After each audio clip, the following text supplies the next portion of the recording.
అందరికీ నమస్కారం. తెలుగు కథల సమాహారానికి మీ అందరికీ స్వాగతం. ఇప్పుడు మనం వినబోయే కథ చిన్ని చిన్ని ఆశ. రచన కేబి లక్ష్మి గారు. నైరుతి ఋతుపవనాల ప్రభావంతో వాతావరణం చల్లబడి చిరుజల్లులు స్నేహంగా పలకరిస్తున్నాయి.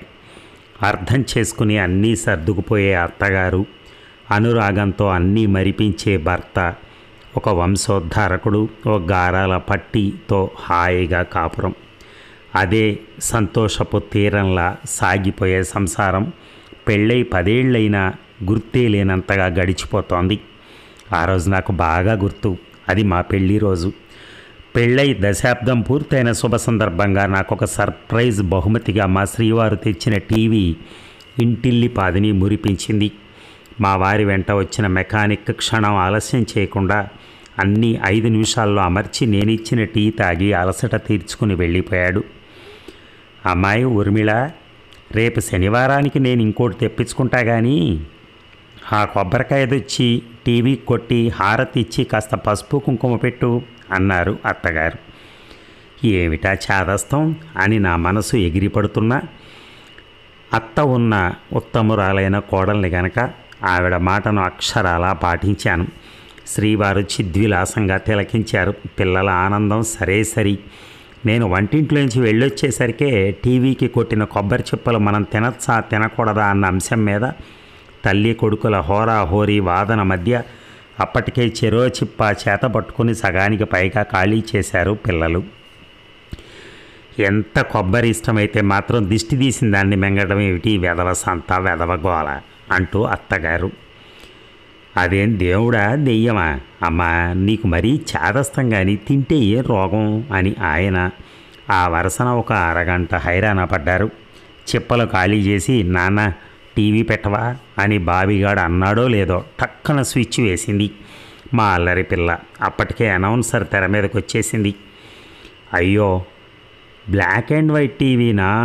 బావిగాడు గొంతులో చెప్పలేని నిస్పృహ. సతీష్ వాళ్ళింట్లో కలర్ టీవీ ఎంత బాగుందో. నోర్ము ఈ వెధవ కామెంట్స్ నువ్వును. కలర్దే చూస్తే కళ్ళు పాడైపోతాయి. ఎప్పుడూ కసురుకొని ఆయన ఒక్కసారి గయ్యమనేసరికి బావిగాడితో పాటు నేను హడలిపోయాను. ఆ రోజు రాత్రి భోజనాలు వంటింట్లోంచి హాల్లోకి మారాయి. ఆ సాయంత్రం మా అత్తగారు తులసి పూజ మానేసి టీవీ ముందే సెటిల్ అయిపోయారు. ఎవరిని పిలిచినా వినిపించుకోవటం మానేశారు.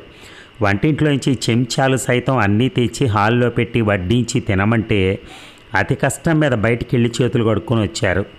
మామూలుగా కబుర్లు చెప్పుకుంటూ అరగంట 40 నిమిషాల్లో ముగించే భోజనం వాళ్ళ నలుగురికి 1.5 గంట పట్టింది. కార్యక్రమాలను చూస్తుంటే ఒకటే మైమరపు ఒక్కొక్కరికి. కార్యక్రమాల ముగింపు కార్డు వచ్చే వరకు ఎవరికి కనురెప్పైనా మూతపడలేదు. మర్నాడు పిల్లలు స్కూల్ నుంచి రాగానే హోంవర్కులు అవి యథావిధిగా చేసుకోవాలి. టీవీ గీవీ జాంతానాయి. మంచి కార్యక్రమాలు ఉంటేనే చూడటం, ప్రతిదీ పెట్టు కూర్చుంటే కుదరదు అని వార్నింగ్ ఇచ్చాను. అయిష్టంగానే తల ఊపారు. ఎన్నడూ లేనిది చాలే సంపడం అన్నట్టు మా అత్తగారి మూతి విరుపు నా కంటబడి మనస్సు చివుక్కుమంది. రోజు ఆఫీస్ నుంచి వచ్చి కాఫీ తాగి పేపర్లు మ్యాగజైన్ తిరగేస్తూ అందులో కబుర్లు చెప్పి నవ్విస్తూ వంట చేస్తూ ఉంటే మధ్య మధ్యలో వంటింట్లోకి వచ్చి చిలిపి అల్లరి చేసే శ్రీవారు ఒళ్ళో పేపర్ పెట్టుకుని ఏదో అనీజీగా ఫీల్ అయిపోతూ నేనేదైనా అడుగుతుంటే ఆబ్జెక్టివ్ టైప్లో అవును కాదు జవాబులిస్తూ పదే పదే వాచీ కేసు చూసుకుంటూ కూర్చున్నారు. టీవీ టైం అవగానే అందరూ అప్రయత్నంగా దాని ముందుకు చేరిపోయారు. కుయ్యమనే కూసే కూతను సైతం కర్ణపేయంగా వింటూ నోళ్లు తెరుచుకుని కళ్ళు విప్పార్చుకుని కూర్చున్నారు. అలా దినచర్యలో చెప్పలేని మార్పు. సాయంత్రం అవుతోందంటే భయం. 4 గదుల అద్దె ఇంట్లో ఏ గదిలో కూర్చున్నా టీవీ మోత నుంచి తప్పించుకోలేని నిస్సహాయ స్థితి. ఇంటికి తెలిసిన వాళ్ళు ఎవరైనా వస్తే ప్రాణం లేచొచ్చి వాళ్ళతో మాట్లాడుకుందాము అంటే వాళ్ళంతకంటే బాగున్నారా, ఏమిటి విశేషాలు అని 2 ముక్కలు అడిగేసి మొహము కళ్ళు చెవులు టీవీకి అప్పగించి మధ్య మధ్య పొడి పొడిగా మాట్లాడటం చూసి నా మీద నాకే చెప్పలేని జాలి. కొన్న 4వ నెలలోనే 3వ ఇన్స్టాల్మెంట్ కట్టలేదని ఎలక్ట్రానిక్ షాప్ నుంచి నోటీసులు. ఆ షాపు తాలూకా వ్యక్తి స్వయంగా ఇచ్చిపోయాడు. ఇది ఇలా ఉండగా ఒక సూపర్ ఫైన్ ఈవినింగ్ అసలే లావుగా ఉన్న అనౌన్సర్ ఇంకాస్త ఒళ్ళు చేసినట్టుగా డబుల్ ఇమేజ్ రావటం మొదలుపెట్టింది. వెంటనే మా అత్తగారి తరపున మా వారు మెకానిక్ కోసం పరుగు. వాడొచ్చి యాంటీనా మిస్టేక్ అన్నాడు. ఇంటి పైకెక్కి అవన్నీ బిగించి వెళ్ళాడు. పర్వాలేదు, బాగానే ఉంది అనుకుని 10 రోజులైనా కాకుండానే దాని నోరు పడిపోయింది. బొమ్మ కనపడుతోంది కానీ శబ్దం రావట్లేదు టీవీలోంచి. దిక్కుమాలిన సంత. టీవీ బిగించిన వాడు ఎవడరా? వాడి హస్తవాసి బొత్తిగా బాలేదు. ఓసారి మళ్ళీ టీవీ వెనక్కి పట్టుకెళ్ళి మంచి హస్తవాసు ఉన్న వాడిని చూసి తీసుకొచ్చి బిగించి పొమ్మను అన్నారు మా అత్తగారు బుల్లి తెరమేంచి కళ్ళు తిప్పకుండా. పాపం ఆయనకి బాధగానే ఉంది. పిల్లలు బిక్క మొహాలు వేసుకుని కూర్చున్నారు. నాకు మాత్రం ప్రాణం హాయిగా ఉంది, ఏ శబ్దమూ లేకుండా. కానీ భోగి భోగం ఎన్నాళ్ళు అన్నట్టు అది కాస్త హఠాత్తుగా దానంతట అదే బాగుపడిపోయి వేరే గొంతుతో మోత మొదలెట్టింది. బెడ్డొచ్చిన వేళ గొడ్డొచ్చిన వేళ అన్న సామెత టీవీ వచ్చిన వేళ యాంటీనా బిగించిన వేళ అని ఆధునికంగా మారి 6 నెలలు తిరగకుండానే దాని ప్రభావం మహత్తరంగా కనపడసాగింది. పిల్లలు స్కూల్లో ఫస్ట్ ర్యాంకుల నుంచి 15వ స్థానానికి దిగిపోయారు. మా వారు ఏం చేస్తున్నారో ఏం చెప్తున్నారో ఏ వస్తువు ఎక్కడ పెట్టారో బొత్తిగా గుర్తు లేకుండా చెప్పేదానికి చేసేదానికి లంకె కుదరదని మతిమరుపు మాస్టర్ అయ్యారు. పవర్ ఎక్కువైపోయిందని మా అత్తగారు మళ్ళీ కంటెద్దాలు మార్చుకున్నారు. ఇక నా పరిస్థితి వర్ణనాతీతం. హాయిగా నా పన్నం చేసుకోనివ్వకుండా అమ్మా తొందరగా రావాలి, భలే బాగుంది అని పిల్లలు. ఊర్మిళ, ఈ అమ్మాయి మొన్న మన బనజా వాళ్ళింట్లో పెళ్ళికొచ్చిన అమ్మాయేనా? ఓసారి చూసి చెబుతూ అని అత్తగారు. ఇలారా, ఈ బృందగానంలో వెనక వరుసలో 4వ వాడు నా కొలీగ్ బాంబర్ది, బాగా పడతాడు, విన్నావా అని ఆయన. వింటున్నాగా వినలేక చస్తున్నా. ఇంకా క్లోజప్ కూడా ఎందుకని నాలో నేనే సణుగుడు. వాళ్ళింట్లో కలర్ టీవీ, వీళ్ళింట్లో స్టార్ టీవీ అంటూ టీకుగా పనిచేస్తున్న పని మనిషిని మాన్పించేశారు.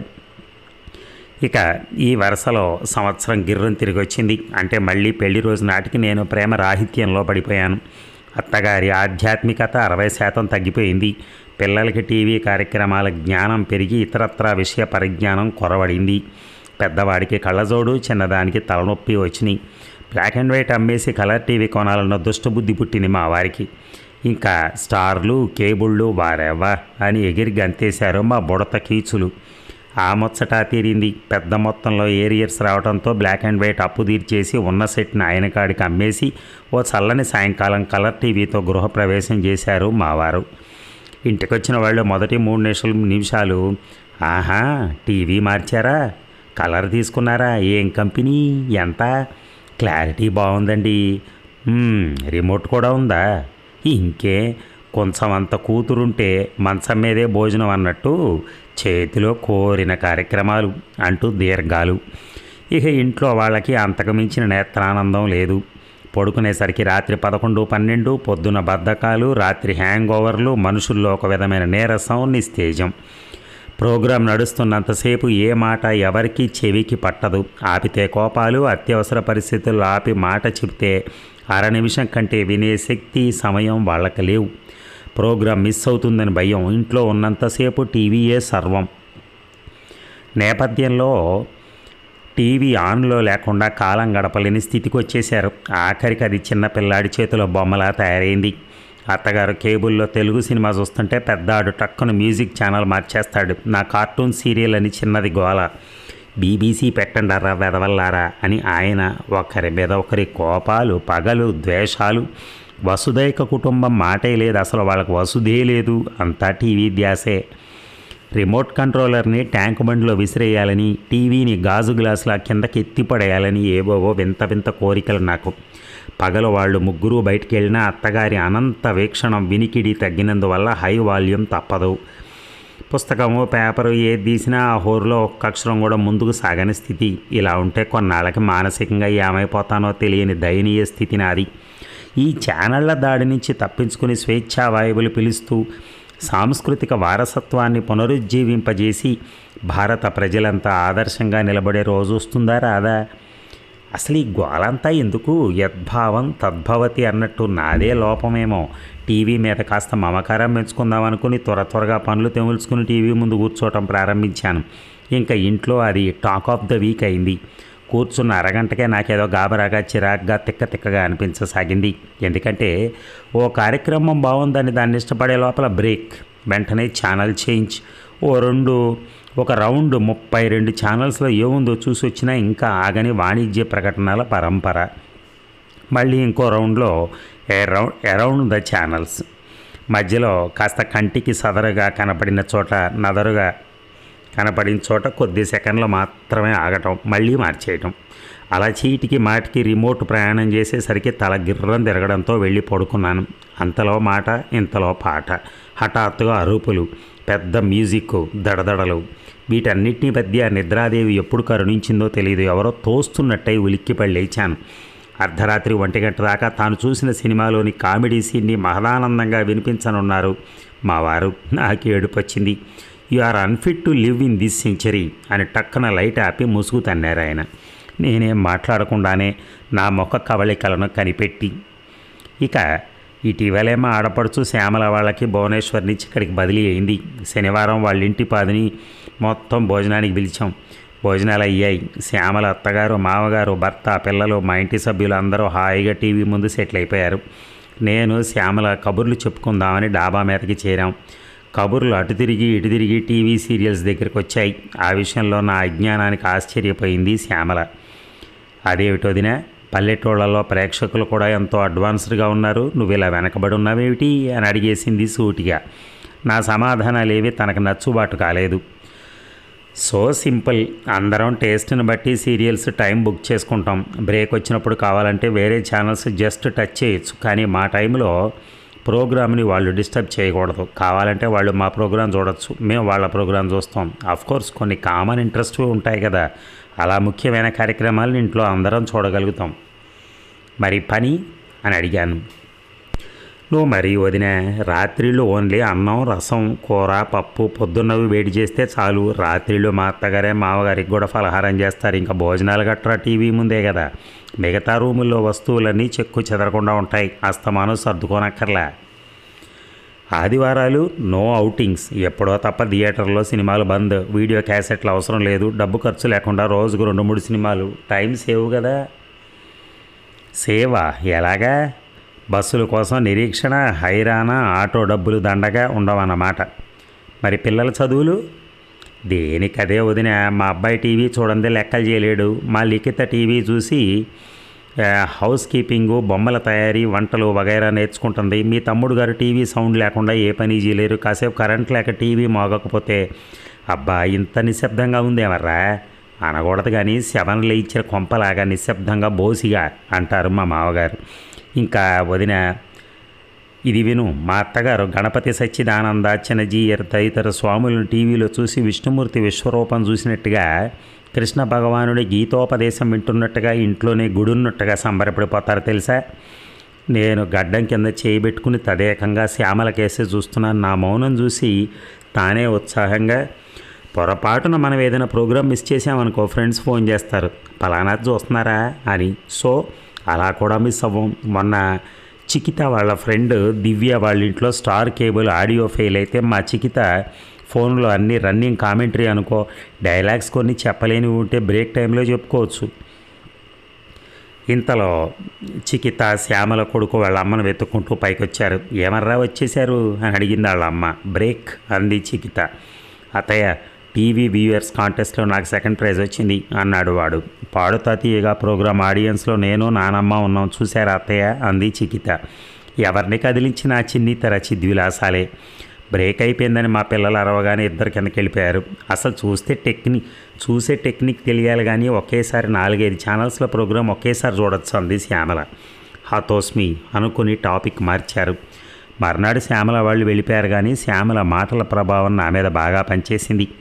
మనసుకు నచ్చిన ఆహ్లాదం, ఆనందదాయకమైన ఏ కార్యక్రమమైనా చిన్న బ్రేక్ లేకుండా నిరాఘాటంగా చూడలేని టీవీ సంస్కృతికి చక్కగా ఒదిగిపోతున్న నన్ను చూసి నాకే నమ్మశక్యం కావటం లేదు. ఎలక్ట్రానిక్ మీడియా మహత్యం గురించి రకరకాల పుస్తకాలు చదివితే కానీ తెలియని విషయాలు టీవీ ద్వారా తెలుస్తాయని, అక్షరాస్యులకు నిరక్షరాస్యులకు కూడా టీవీ అర్థమవుతుందని ఉపన్యాసాలు ఇచ్చేంత అనూహ్యంగా మారిపోయాను. పరిస్థితులకు అనుగుణంగా మైండ్ ట్యూనింగ్ తప్పదు అన్న నిశ్చయానికి వచ్చాను.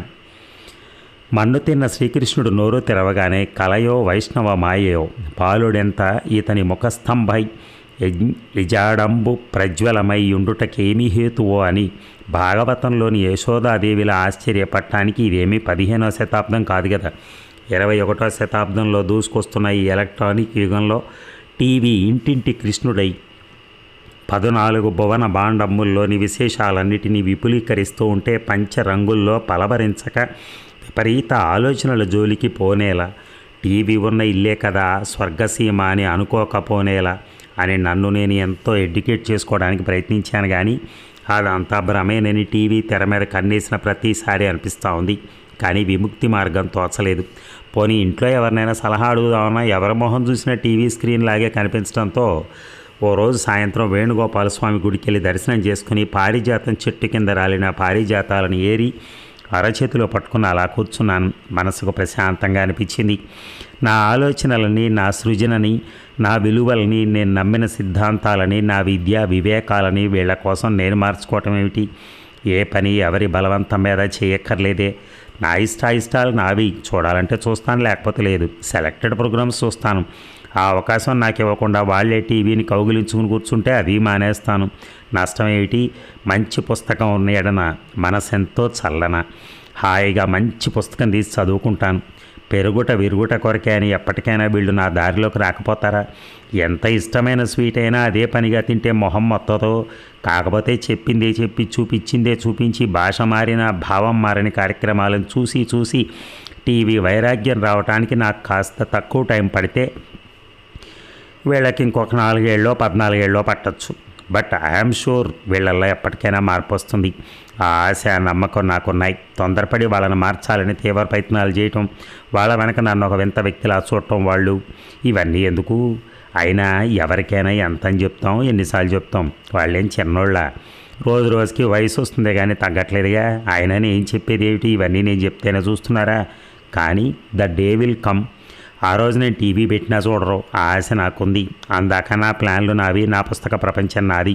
ప్రింట్ మీడియా విశ్వరూపం చూడగలగటానికి టీవీ కార్యక్రమాలు చూసి వీళ్ళ పాపం ఇంకా పండాలి. అప్పుడు కానీ సరైన బిగ్ బ్రేక్ రాదు.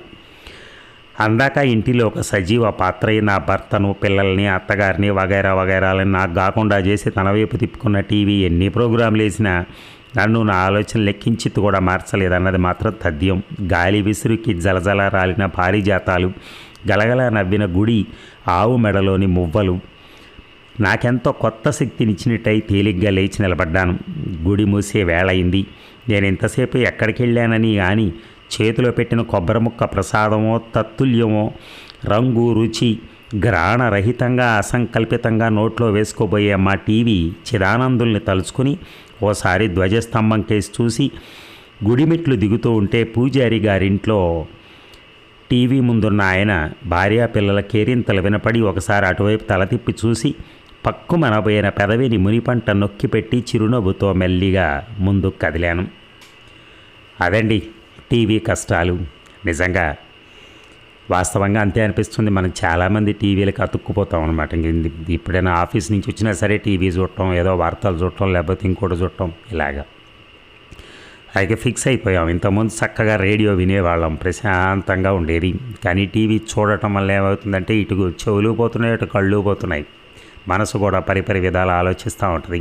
అక్కడ చూస్తే నాటికలు కానీ సీరియల్స్ కానీ చూస్తూ ఉంటాయి. సో ఏమే చివరికి అందుకని ఏం చెప్తోంది, చక్కగా దేవుడి దగ్గరికి వెళ్ళి ఒక కొబ్బరి ముక్క ప్రసాదం తీసుకుని ధ్వజస్తంభం కేసి చూసి ఆ గుడిమెట్లు దిగుతూ ఉంటే ఎంత హాయిగా ఉంటుంది.